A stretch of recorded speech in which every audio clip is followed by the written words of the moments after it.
नमस्कार। छठ महापर्व की आपको बहुत बहुत शुभकामनाएं। छठी मैया आपके जीवन में ढेर सारी खुशियों को भर दें और आपका जीवन सफल हो जाए।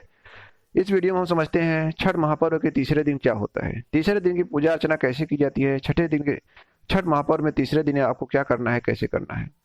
छठ महापर्व का तीसरा दिन, जिसे संध्या अर्घ के नाम से भी लोग जानते हैं, संध्या अर्घ के नाम से भी लोग इसको पुकारते हैं या फिर संध्या अर्घ भी कहते हैं।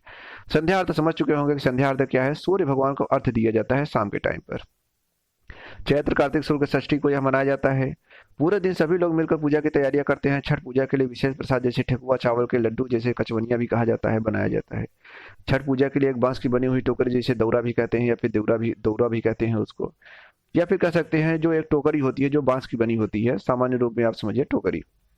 इसके अलावा पूजा के प्रसाद फल डालकर देवकारी में रख दिया जाता है। वहां पूजा अर्चना करने के बाद शाम को एक सूप में नारियल, 5 प्रकार के फल, पूजा का अन्य सामान लेकर दौरा में रखकर घर का पुरुष अपने हाथों से उठाकर छठ घाट पर ले जाता है, जहां पर वो छठ पूजा करने के लिए अपने घाट का निर्माण करते हैं, जो उनके नियरेस्ट प्लेस होता है। वाटर बॉडी जो होती है, जैसे नदी हो गया, तालाब हो गया, कुछ भी हो गया, जहां वो पूजा अर्चना करना चाहते हैं, वहां पर पुरुष उस देवरा को लेकर जाता है अपने शरीर, अपने कंधे पर। यह पवित्र न हो इसके लिए सर के ऊपर ही तरफ रख के चलते हैं। छठ घाट की तरफ जाते हुए रास्ते में प्रायः महिलाएं छठ का गीत गाते हुए जाती हैं। हमारे भारतीय त्योहारों में, भारतीय पर्व में, भारतवर्ष में जो भी त्योहार मनाए जाते हैं, उसमें गीतों का बहुत ज्यादा महत्व होता है। तरह तरह के गीत गाए जाते हैं, हर पहर में गीत गाए जाते हैं, तो गीत का बहुत ज्यादा महत्व होता है। आप भी अपने घर में गीतों को सुनते होंगे तो आप जानते होंगे, बिना गीत के कोई भी त्योहार कंप्लीट नहीं होता है। गीत बहुत ही इंपॉर्टेंट होता है। नदी या तालाब के किनारे जाकर महिलाएं घर के किसी सदस्य द्वारा बनाए गए चबूतरे पर बैठती हैं। नदी के मिट्टी निकालकर छठ माता का जो चौरा बना रहता है, उस पर पूजा का सारा सामान रखकर नारियल चढ़ाते हैं, दीप जलाते हैं। सूर्यास्त से कुछ समय पहले सूर्य देव की पूजा का सारा सामान लेकर घुटने भर पानी में जाकर खड़े हो जाते हैं और डूबते हुए सूर्य देव को अर्घ्य देकर 5 बार परिक्रमा करते हैं।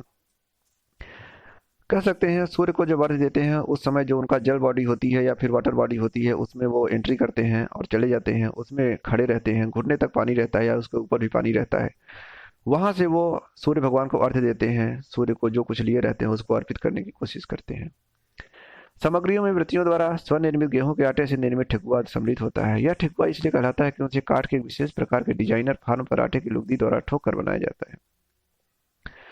इस पकवान का अतिरिक्त कार्तिक मास में खेतों में उपजे सभी नए कंद मूल फल सब्जी या उस समय का जो भी खेतों में उगाए जाते हैं, नारियल नींबू, ये सब जो पके फल होते हैं वो भी चढ़ाए जाते हैं।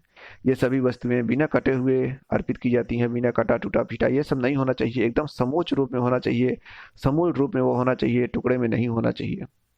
इसके अतिरिक्त दीप जलाने हो, नए दीपक, नए बत्तियां व घी लेकर जाकर घाट पर दीपक जलाते हैं।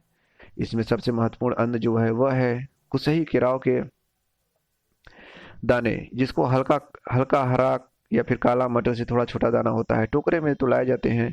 संध्या आरती में सूरज देव को अर्पित नहीं किए जाते। जो भी उसमें टोकरी में सामान लाए जाते हैं उसको अर्पित नहीं किए जाते हैं, क्योंकि अभी एक दिन का पर्व बचा हुआ है। तो इसको अगले दिन सुबह जब निकलता है उषा काल में या फिर मॉर्निंग में उसको अर्घ देते हैं।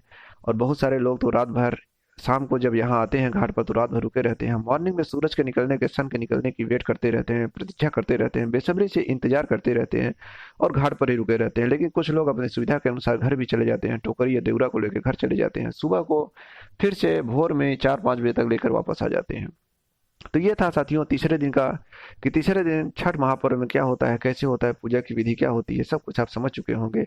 जल्द ही मिलेंगे इसके नए एपिसोड में, जहां हम आपको बताते हुए दिखेंगे कि चौथे दिन क्या होता है, छठ महापर्व चौथे दिन कैसे मनाया जाता है। तो आप इस वीडियो में बने रहें, इस वीडियो को ज़्यादा से ज़्यादा तक शेयर करें, जिससे